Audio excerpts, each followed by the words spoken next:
Good morning, everybody. My name is Dave Finale, and this is Real Estate Talk TGIF. It is episode 289. It's 286 weeks in a row. We are the longest running live broadcast podcast in the real estate industry in North America. And that's pretty cool. So this broadcast is brought to you by njheroesprogram.com, where we help heroes with the American dream of home ownership, man. So here it is. We've got Juan del Sol on today, and very apropos of what's going on in life, what's going on in the real estate business. We're going to talk about that in a minute. Juan, thanks so much for coming on. Thank you for having me. I'm glad to be back on the show. You were number 199, which means you were 90 weeks ago, which is pretty cool. Anyway, hey, everybody, welcome. We're going to be right back. Hit the video, Nelson. Real estate agents, are you looking to acquire clients consistently to grow your business and income for a great lifestyle? Well, this is Dave Finale, and I'm here to bring you the Real Estate Skill Builder broadcast, Real Estate Talk TGIF, brought to you by Real Estate Skill Builder and the Modern Agent team. Hello, everybody. Once again, Dave Finale here, Real Estate Talk TGIF, episode 289. Again, the broadcast is brought to you by njheroesprogram.com, where we help heroes with home ownership, as well as Real Estate Skill Builder and realestateskillbuilder.com, where we help agents grow their businesses.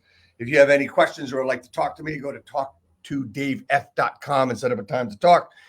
But that's not what we're here to talk about today. That's just how we do things. And we're going to welcome Juan del Sol. Juan, you've been in real estate for a decade.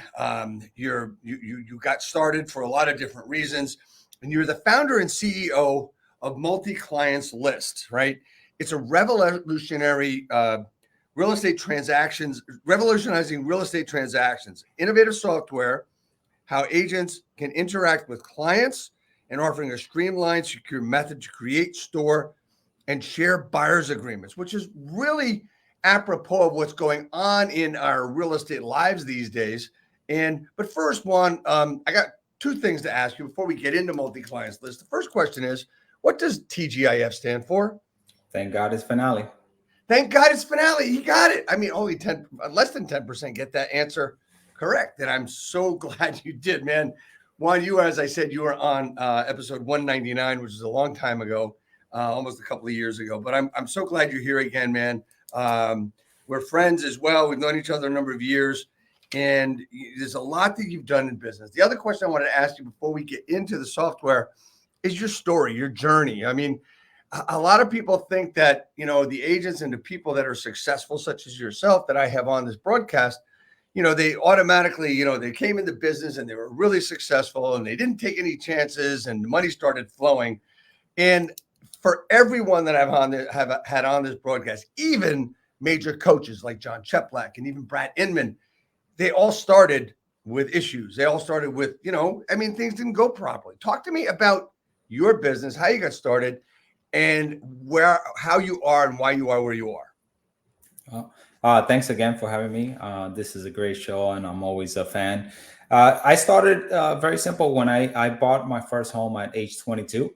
And the realtor who I'm still good friends with, and I will always give her credit, she said to me, you streamlined this whole process, you made it happen, and I think you should be in real estate. Like, you were really good. I'm like, no, real estate is not for me. I had a corporate job. I don't see myself doing sales. Fast forward 1 or 2 years after that, I hit my ceiling in my corporate job. And that's a tough position that we find ourselves. A lot of people find themselves there. We go up the ladder and then we're like, okay, where's our next move? What's our next step? And so I say, at that time we reconvene. My wife is like, you should really consider it and just have it. And I jumped into the business and got my license. Right. And then I was fortunate to find good mentors. I found a very nice realtor who has been in business for many years. And really, I just said, hey, you're doing open house this weekend. Can I stop by? I just want to be with you for a while, get an understanding of how you host open house. I see you doing open houses every weekend. Let me just get a feel for it. And I started shadowing that person. I never asked for, hey, I want leads. Hey, right. Do you need anybody in your team? hey, how do you operate your business? No, I just went to shadow. And then from there, it took on where she needed help doing an open house. And I'm like, I'm available. So I started hosting open house. And then I started reaching everyone in my office and saying, hey, you need an open house. I'm available this weekend. And I kept doing open house and getting better at it. And it takes time. We think that going into the business, you're going to have that immediate success and you're going to have clients coming out into your door. But you have to understand, you have to get that experience. You're not an expert. You have to first understand your market, how the business runs, and you develop from there. So it takes months, it takes years to develop the right skills. So you don't think it's an overnight success? You don't think you can be an overnight success in this business? Not at all, unless you have tremendous context from a Segway business or you already have that pool, that foundation. If you're coming in with no foundation, even with your friends, they're not looking to buy right now.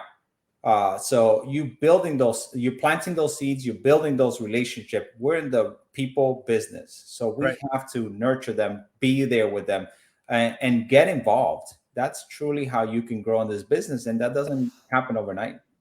Yeah, you know, it's interesting. You know, one of the things that I work on with new agents and experienced agents just that are stuck is first the people you know. Second, how do you know your market? How do you know your market to be able to talk intelligently about that market? You talk about you got to know the market, and the important part is actually not just knowing the town or how to get around it. And one of the things that we do is we go through an exercise of, you know, go find 10 houses on the market. Don't go into them, just drive by them and physically write down your information, what you think about them. Then find 10 homes that have sold, do the same thing, and then find a house we'll find a FSBO and do a CMA on. So once they go through that exercise, it's easier for them to assimilate to a market, and which is what I say to people that, you know, go way out of where they live to go into markets where they don't know that well. And it's a simple exercise to learn the market. So, all right, so you started learning the market, you got back into business, you were in business. Tell me more. So after that, we developed kind of like a small team. I was leading with the buyers, and she was more of the listing agent. And that's really where my software started, because as new agents, you really start with buyers initially. That's your first key interaction and key clients. And that's really when everybody has felt this, where a buyer ghosts you, a buyer goes and closes with somebody else. You lose the buyer for no reason, and you start wondering, you know, what went wrong? How could I fix it? And was it me? Was it my interaction? And you start questioning everything. I mean, in real estate, you go through so many emotions, and you really takes time and years for you to understand, okay, this is how I pivot. This is what I did wrong. And you develop those skills.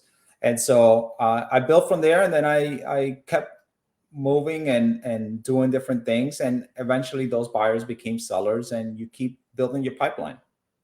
Exactly. So you stuck with them. You did a great job for them. And as they decided to sell the home after buying the home, they worked with you, which is really important. And one of the things I just want to make one point about doing a great job. And for everybody out there, I said the first thing that we work with agents on is working with the people they know, their sphere of influence. And that is working by referral. And you can work by referral with the people you've done business with and done a great job with. But please don't think that you work by referral when you have a couple of people referring you. Imagine if you were to multiply that times 100 to 200 to 300 people that you know where are also referring you, or 10 to 20% of them are referring you every year, which is really a big part of it. So, all right. So you started working that way, you got repeat business, and things started moving along with everything else you're doing. Talk to me more. Yeah. And then after that, I joined a larger team and had more tools and resources based on that larger team, and continue developing within the career. And at that point, that's when I started getting more involved. And this is something I highly encourage all the professionals, is to get involved with the organizations. So I started joining committees at that point, like YPN. Grievance is one of my favorite committees. I always talk about it. I'm in Grievance now and YPN still to this day. it's something that it's going to elevate you because you're in a room with full professionals that are in all walks of life and are in different paths, different sectors of their careers. Right. So you could pick up a lot of information, a lot of knowledge from them. And this is a career that you always are learning something new. And that's what's exciting about it. Every day, you don't know what you're going to get, a little nugget from someone, get a little deeper understanding of, oh man, he's doing it this way. That's interesting. Or somebody who created a newsletter, and you pick up ideas and you keep developing your skills. So I highly encourage people to get into those rooms and get involved in the organizations. Yeah, And that's what I did. Go ahead. Yeah, no, that's what I happened to get involved, and it's been a wonderful journey. You know, a lot of people think, well, what do I need them for? It's just the board. And a lot of people don't understand the difference between the board and the MLS too. But knowing the people and getting to know people it's going to help you as time goes on, because you'll never know it until you're across the table with someone or you're on the phone with them negotiating a deal. And it's really important to interact with the people that are in your industry, because you actually do work together, whether you are in the same company or not. It doesn't matter. You know, you have to work together one way or the other, and that's really, really important. So, working with them and understanding who's got the right, who doesn't. So, with that in mind of the business and knowing other agents, talk to me more about where you went from there. Yeah, so at that point, I was getting busier, thank God, and I invested a lot of time into my buyers, right?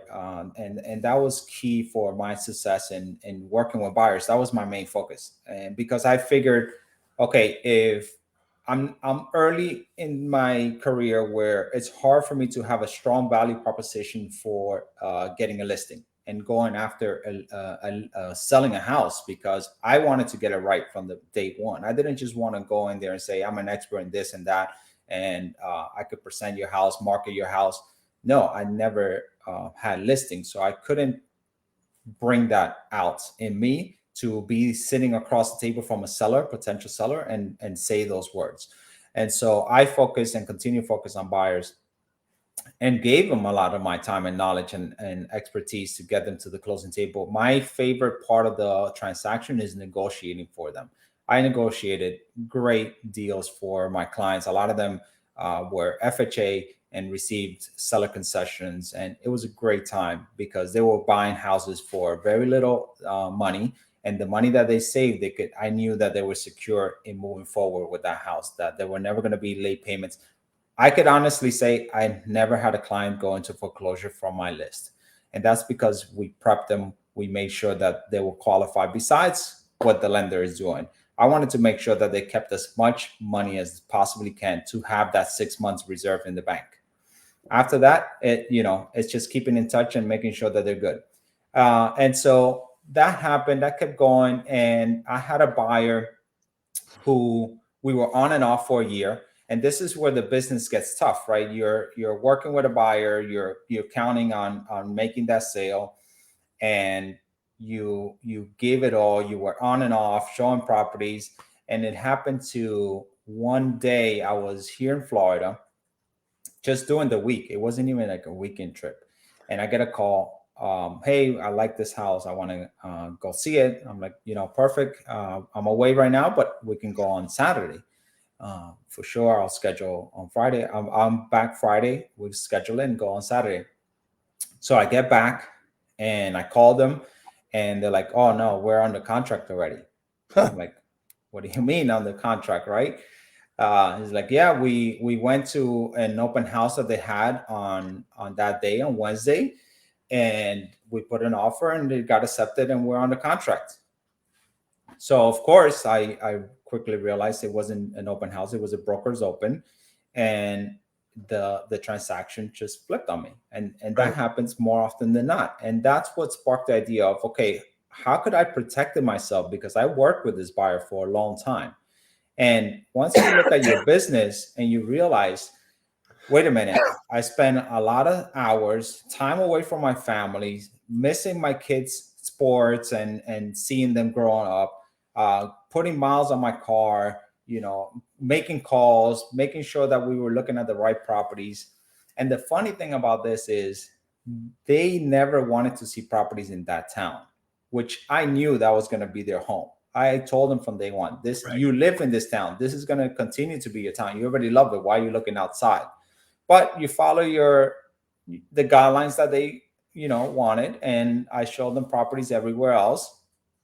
And it so happened that this was the home. And at that point, I wondered, okay, how could I protect myself from this happening, right? Because I could understand that maybe they didn't express that they had a realtor, maybe whatever the case situation is. How can I establish a relationship? And I realized, okay, that's when I knew and learned about buyer agency agreement, because I didn't know that's not something that we get trained on. That's not something you go in real estate school. Right. That's not something that you get trained in brokerages. They just go out, do your business. You're a 1099 and good luck. We'll have trainings on the software and on the things to help your tools and make sure that your business is growing and how to spend your money on ads and things like that. But the nitty gritty, right? That's what I really was missing. Yeah, you know what's really interesting about that situation is that we're not taught like it's a true business where you need to protect yourself. I mean, this is forever, right? As long as I've been in the business and been in the business a long time, we're taught that go out and get the business. They don't talk to you about protecting yourself. They don't talk about agreements at all. And when we started talking about buyer agreements a number of years ago, it's like, but the last time that buyer agreements were really going to be something that we needed was when New Jersey, we're in the state of New Jersey, here you're in Florida, but you started in New Jersey, was when they came out with a buyer rebate program, and you needed the buyer agreement for that. And that really was the only reason to have it. Then they had buyer agreements, which really didn't say anything. It didn't really contract you for anything. It was just like, hey, this is my pledge. And then, some companies like Century 21 has the seller service pledge and a buyer service pledge. And it basically just means on my honor, I will do this, this, and this. And it didn't mean anything else. So basically what we were taught was the nuts and bolts of salesmanship to a point and to convince people and all the scripts and everything, but never the documentation to protect ourselves in our businesses, which is what we're here to talk about a little bit today, simply because that you've been working on this for a long time. And, almost 2 years ago when you were on a program before, the show before, we talked about this. How do you protect yourself from having that kind of thing happen to you? Now, before you answer, there's a document, but there's also an explanation of the document. Talk a little bit about that for me, please. Yeah. So when you're discussing a buyer agreement and having those conversations, you can have all the buyer agreements you want, but it just sits on your files. It sits in your DocuSign, Outlook, whatever e-signature program you use. Right. And additionally, how many realtors have the stress of, oh, I can't send my buyers to an open house because I got to be there, or I got to give them, back then we gave them so many stacks of business cards, like, here, give this at every open house that I'm going to send you to. Make sure that they know that you're working with me, you're my client. And I'm like, there has to be a better way for us to protect ourselves, treat this as a business. Why do we get a listing agreement and everyone really understands that agreement is enforceable, that agreement should be respected, and that we shouldn't reach out to those clients, right? So why can't I have that same level of protection for my buyer? If it's my buyer, you have to respect that relationship. So that's truly when I started doing more research on it. And I said, there has to be a better software that can track these buyer agency agreements and gives the level of protection where I feel comfortable sending my buyers to open houses and saying, I'm protected no matter what happens. I did my job. I showed them value. I got an agreement and we have a mutual understanding. So that's really where the software came to light. And that's what the impact that we're trying to make. We're trying to make the industry more transparent, more elevate the professionalism between agents, and making sure that the buyers understand the relationship from day one, not later on when you're presenting an offer and saying, oh, this is part of the paperwork. At that point is when we get a signature saying, I'm your representative. It doesn't work that way. It shouldn't work that way. And that's and you know, you just discussed in like 35 seconds the evolution of our business, which means that, you know, it's just an additional piece of paper. Oh yeah, this is what you have to sign. So you may not remember this, but you know of it. You know, at the end of the 90s in the state of New Jersey, we just had cooperating agents where every agent worked for the seller, right? There was no buyer agency in the state of New Jersey. And that came in the end of the 90s, early 2000s. I'm not sure the date, doesn't matter. But, you know, then we had to explain to agents, well, you really need to educate your buyer and your seller about how you work for them and how you work with them. Now, truth be told, I mean, I don't know of many agents, maybe one or two, that go through this what they call the Consumer Information Statement in the state of New Jersey and CIS. explain how you work as a buyer's agent, a seller's agent, a disclosed dual agent, which is something we have in the state of New Jersey, as well as a transaction agent. And that is just that added piece of paper you're actually talking about, where people just throw it in, and here, this is what you have to sign, and that's where it is. Standard practice, yeah. And that's how it's been. I mean, what is the CIS? How do I explain this? It's very simple to explain, but I'm going to tell you that I'm going to say the majority of agents don't explain it. And they just have it as an added piece of paper, as you just said. Now, as time goes on, I'd mentioned the buyer rebate program. And now with people have heard of certain lawsuits coming out, sellers suing huge companies and winning, because they think they're actually paying the buyer's agent. This buyer's agency agreement is going to be extremely important as we move into the evolution of our business. Some people, including myself, will say it's about time, because when you said the seller, you know, they sign a listing agreement, and I'm going to say that 95% of the agents understand that they can't try to, you know, steal a listing, so to speak, right? Some don't get it. They don't understand. And when they go to their broker or their team leader or manager, they will explain it to them and why they can't. That's where we have this thing called unconditional release from your listing agreement before you can actually talk to them. So we get into the buyer agreement part, which is actually listing a buyer, right? Right. So talk to me a little bit about two things. Number one, the intricacy of the buyer's agreement, and two, how it's presented, because that's what people don't understand. And then I want to get into how your software, multi-clients list, works to protect the agents as well as the buyers. Talk to me about that. Right. So if you look at history, it's always been about the listing agreement. NAR and all these companies always had that established, always had that push for, obviously you need to get a listing agreement in order to put it on the MLS, in order to market that property, right? And it wasn't until, like you said, the early 90s, late 90s, when buyer agency agreement came to light, because the buyers were feeling frustrated. They didn't understand who's representing us and who's looking out for us. So that's when the whole issue came to light. And when I was developing this, I said to myself, well, I can go against a listing agent who has 100 properties for sale. And if I'm working with 150 or even 100 buyers, he needs me to sell those listings. So I could be making as much as that listing agent because he needs buyers. Every property needs a buyer. So why are we not providing the same level of professionalism for the buyers?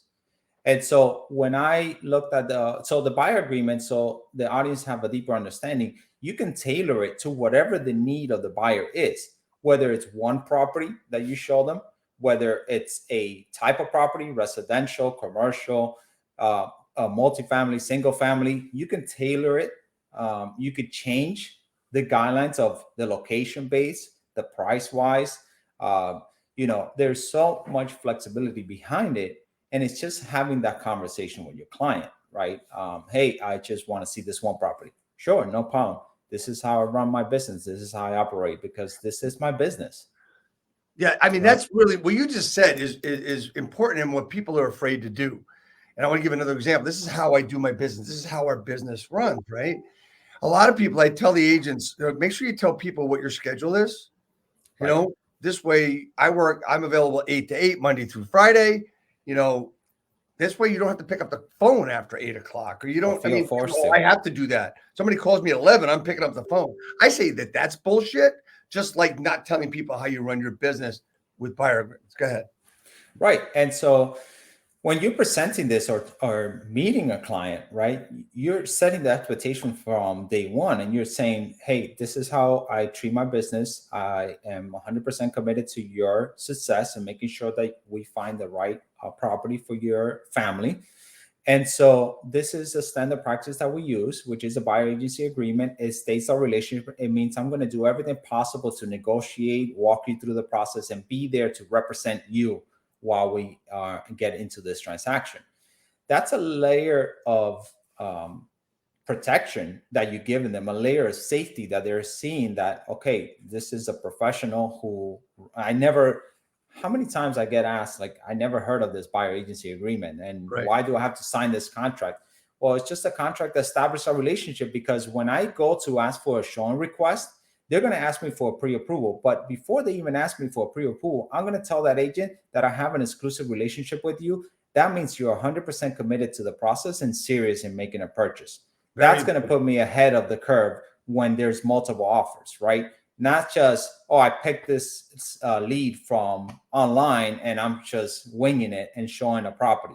No, I've done my due diligence, and I'm showcasing that due diligence to the listing agent so they know how serious we are.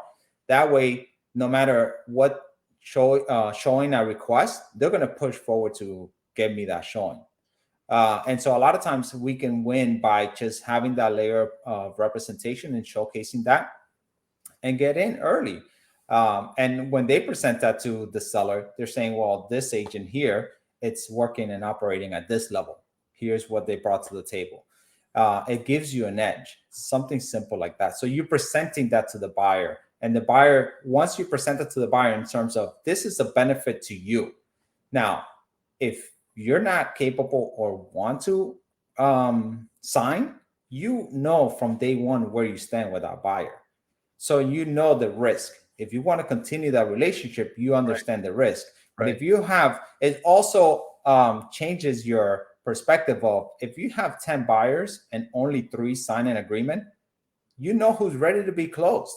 Work on those immediately. Get their full attention. As you, instead of trying to divide yourself into 10 and trying to work all 10 at once, focus on the ones that are motivated and ready and trust you to sign this agreement and develop from there. You know, that's such a great comment. The ones that are willing to sign it and commit to you are your top people, right? So, I mean, when it comes to your top people, you know, I mean, they're committed, right? And they have to be. You know, when it comes to buyer agreements, just a couple of quick points. I mean, you, as you said, you alluded to that you can put anything in them as far as property, town, price range. You can put anything in them that would limit the agreement. And also, it's up to you whether you want to let somebody out of it, or, you know, there's commission rates in there as well. Right. So you have the flexibility, just as long as everything's okay with, let's talk about your broker, your team leader, your manager, whatever. And in some parts of the country, they're still not understood. So we've got the buyer agreement. You've gotten the procedure. You've gotten the commitment from the buyer. You've got to talk to me about your software. Let's get to that, man. Multiple clients list. Talk to me about that. So this is the exciting part with MCL. Let's make it short. And what's the beauty of it is, once you get a buyer agreement, it just sits in your drawer, like I said before, or it goes into your DocuSign or Daaloop, and it doesn't go anywhere else. So what my software does is it tracks this buyer agreement. So you add this agreement into our software, and now it doesn't syndicate like a listing. So I want to make that clear. It doesn't say, oh, they've just got a new buyer and here it is, here's the information, and everyone on the platform gets to see that. No, it doesn't work that way. So the only way that you can see that there's an agreement in place is if that buyer goes to an open house, and the agent will run the same information that we always get from buyers: email, phone number, and full name. We run that through the system, and the system will tell you, hey, this buyer has a relationship, it's active with Dave, and here are the terms, and that's it. You respect that relationship. So for the listing agent, it gives them a quick reference of who to reach out come Monday morning, and make sure that he respects the other relationship. In a perfect world where we this is part of why I think our software can increase the level of professionalism, because now I go from calling everyone without knowing who I'm dealing with to calling and saying, hey, Dave, your buyer came through the open house. Did you hear? What's the feedback? And that's the interaction we want, right? Yes. I was just That's the say level. that. Yeah. So if you're active with your buyer, you say, the conversation is completely different, because you're going to say, yes, I send them to your open house, and we're working on presenting an offer. How was the feedback? And that's the level of professionalism that I'm talking about. The relationship is respected. The buyer's getting the right representation. You as the buyer's agent is being respected. The listing agent is doing his job by protecting the seller and making sure that qualified people came through the door. How do you prove that? Well, this one has a buyer agreement. This one's working with this realtor. This one, that's a level that we don't have. The other thing that my software does is create a history on the buyer. So we don't know if that buyer tried to buy a home last year or in the year before, or if they actually closed a transaction. So when they walk through the door, you have no idea who's the buyer and what they're capable of, what they've done. So for example, you run it through the system, and especially after COVID, how many they jumped around from agent to agent trying to get the deals closed because it was, crazy market. Now you can see, okay, this buyer went with 3 different agents before and they all expire. So you can now, if there's no active agreement, you can have a better conversation with the buyer and say, hey, Mr. Buyer, I saw that you worked with 3 agents in the past. How was that experience? And they're going to be happy to tell you all the things that the agents did wrong. And at the end of the day, that's how you push and move forward with closing them, because they're going to give you the playbook. And we're not capable of having that data now. So that's a very powerful tool that the software provides.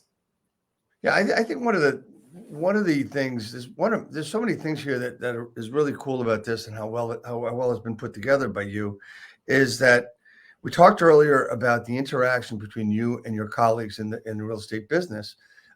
This will give opportunity to that open house agent to interact with you about their client. Hey, your client was at the open house today. Have you spoken to them about the house? Was there any interest?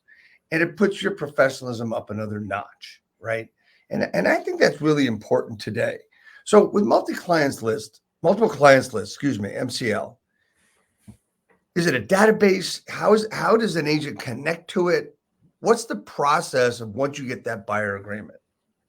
Right. So it's open for all the agents, and our target is obviously to integrate with them, with the MLSs, so they can provide it. The interesting part of the business is some states mandate buyer agency agreement. And back to your point with the lawsuits, I think these lawsuits are going to push and all the industry to make it a standard practice.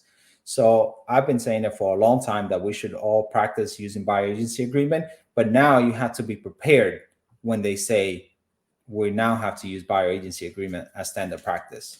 So that's what the software is getting us ready for when that moment comes, and it will.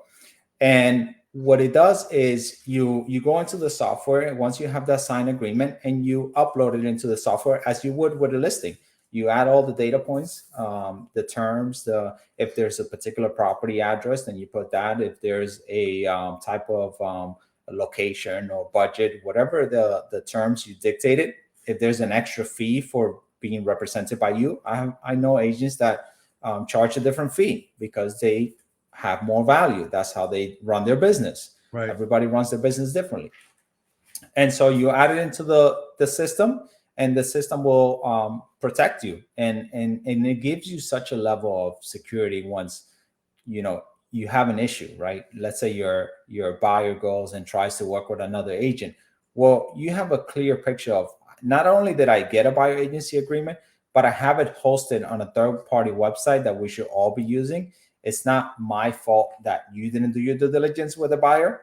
And so when you're presenting these cases to, for example, grievance, or you go for arbitration, you have all the necessary tools to win that case.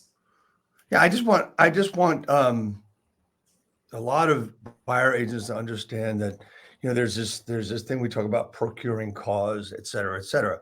That kind of stuff actually goes away because you've got the agreement, and if you do the job properly, where it's explained to the buyer about how it works, that it is actually a contract.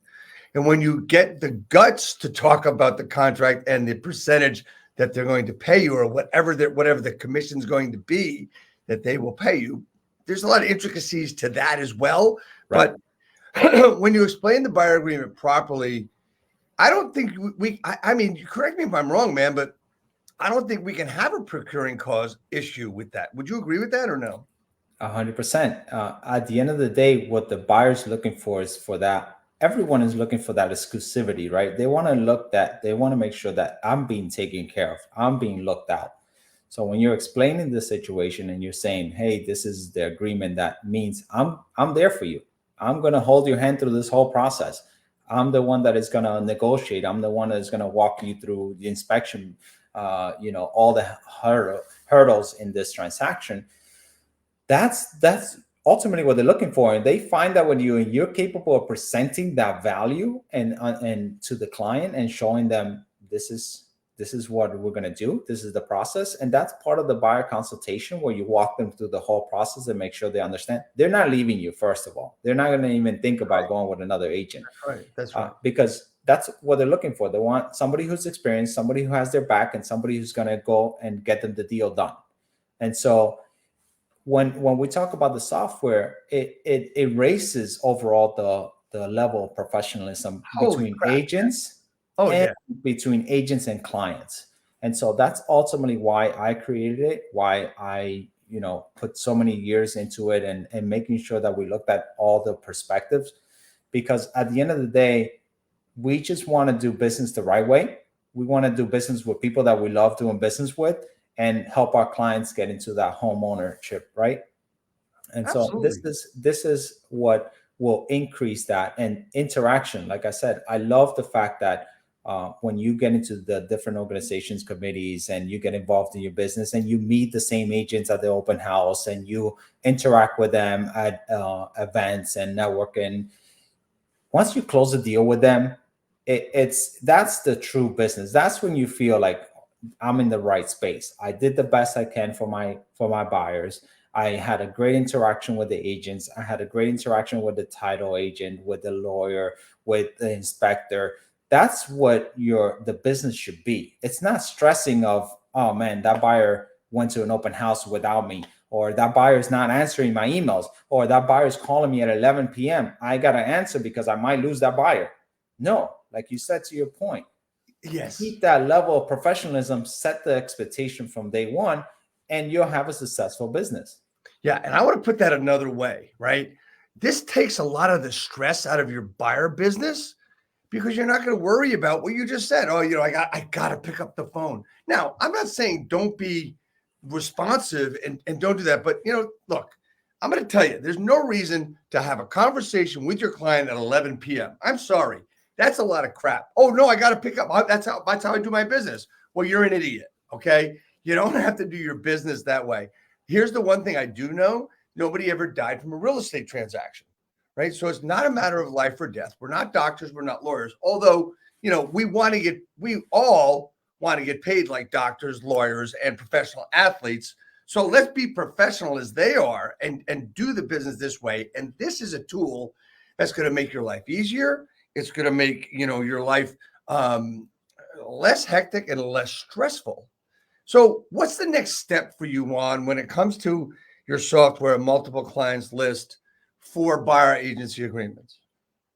So we are working with brokerages now that they want to implement. Here's why it helps the brokerages. They have never been able to track their numbers when it comes to buyers. They don't know how many buyers their office are working with. They don't know how many expired buyers are in their office. You're right. And everybody's scrambling to, oh, the business is this, the business is that, we're slow, we're in a different market now, things have shifted.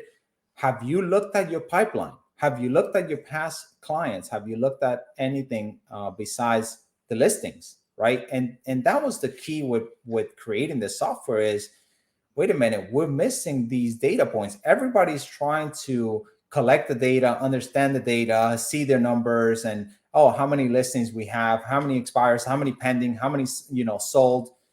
What about the buyers? You can have all the listings in the world. If you don't have buyers through the door, you have nothing.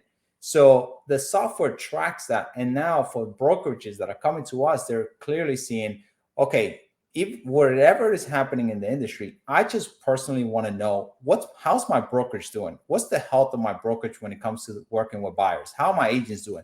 Because if I have a lot of expired buyers or buyers that are terminating this agreement, I have a pain point that I got to resolve. I got to train. I got to empower my agents. And our mission has always been, if we are able to save one agent, one transaction a year, we're going to empower them to stay in business longer, and they're going to continue to grow within the industry. That's the basis of why we created this. So for the brokerages, they're coming to us to control that data. And then ultimately is connecting with MLSs because they already have the agents, they already have the database.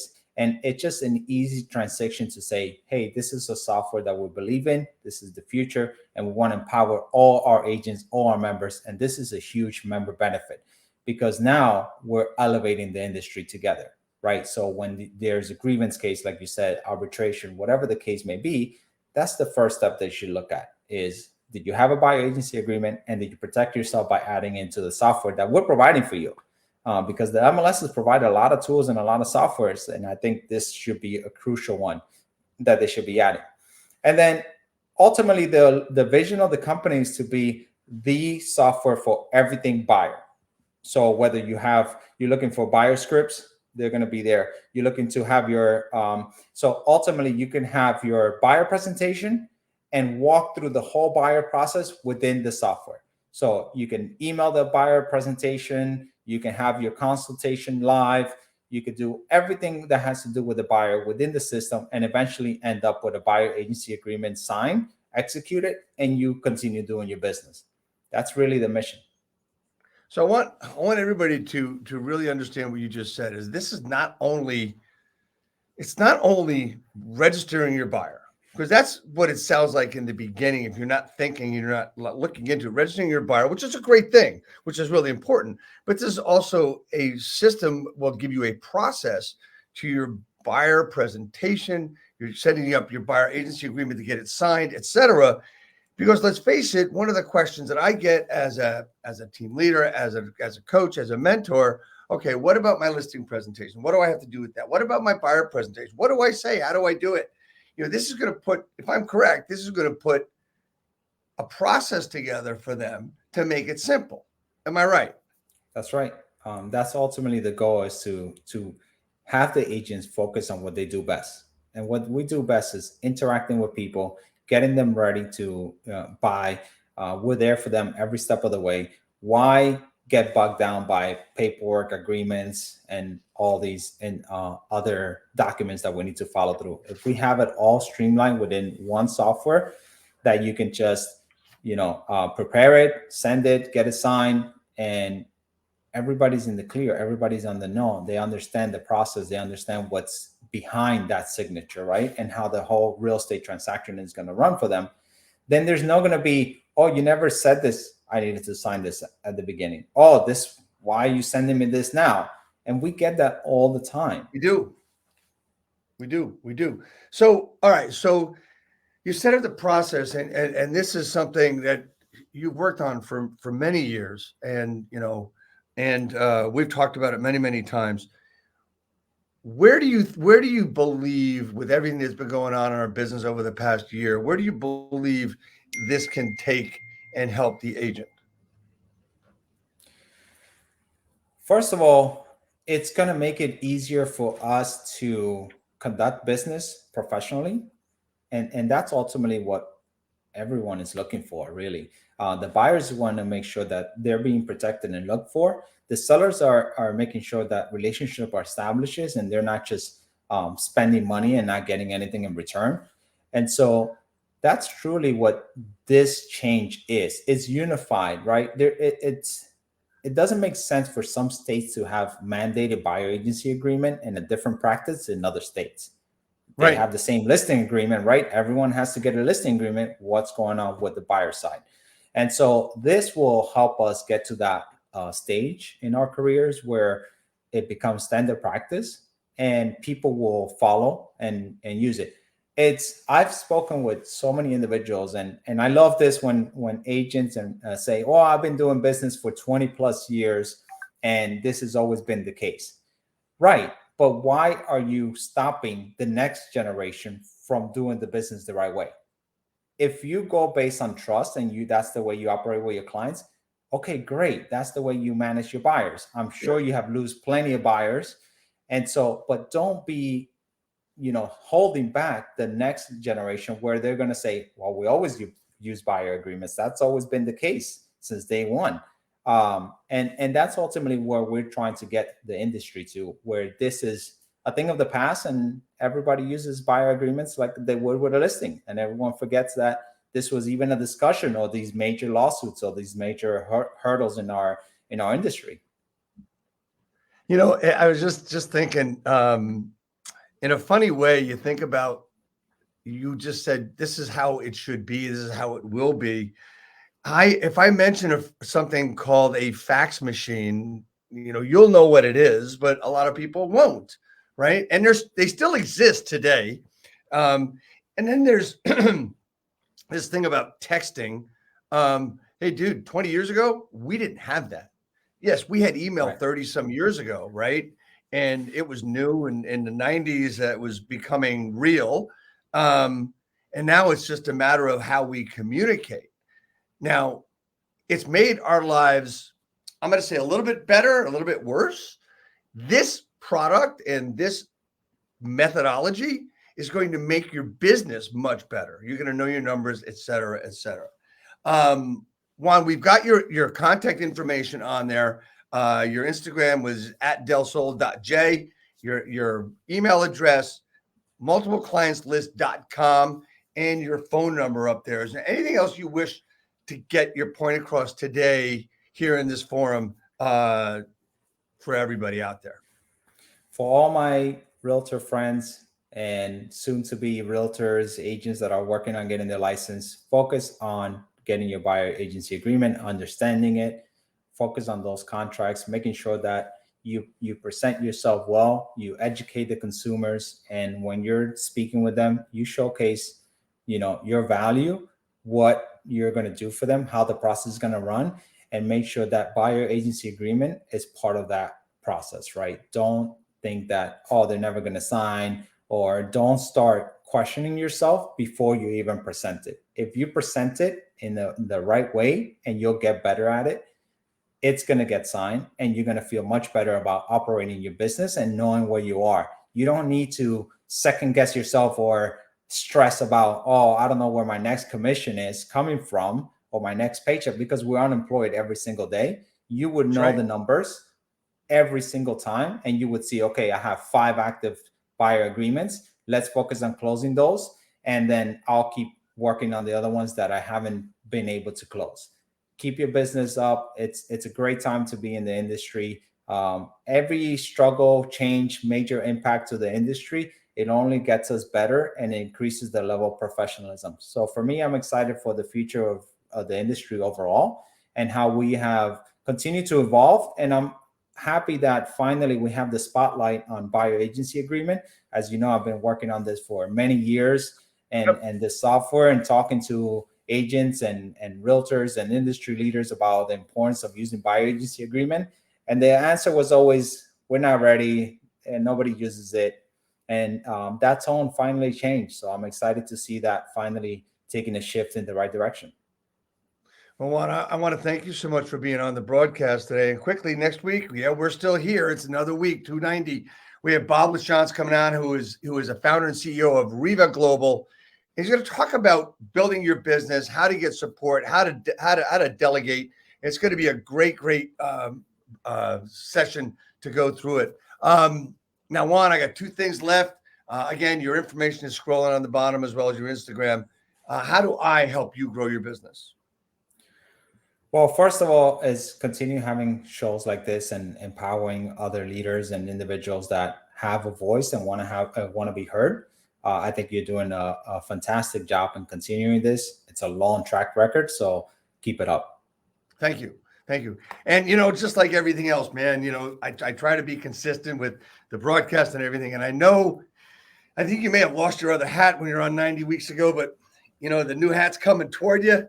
We give out the hats to everyone that comes on a broadcast. It's a fun thing. Sometimes it takes me a few weeks to get them out, but Juan, I want to thank you so much for being on the broadcast. Please stay for another minute. And everybody, again, we've got Bob LaChance coming on next week. It's going to be a great week. And I heard that there's a big holiday coming up. It is December 22nd, 2023. I want to wish everybody a Merry Christmas, happy holidays, happy Kwanzaa, whatever you celebrate. I hope you have the best of holidays that you could ever have. God bless you all. Juan, thanks so much for coming on. Nelson, Thank you. Let's say goodbye. Hit it.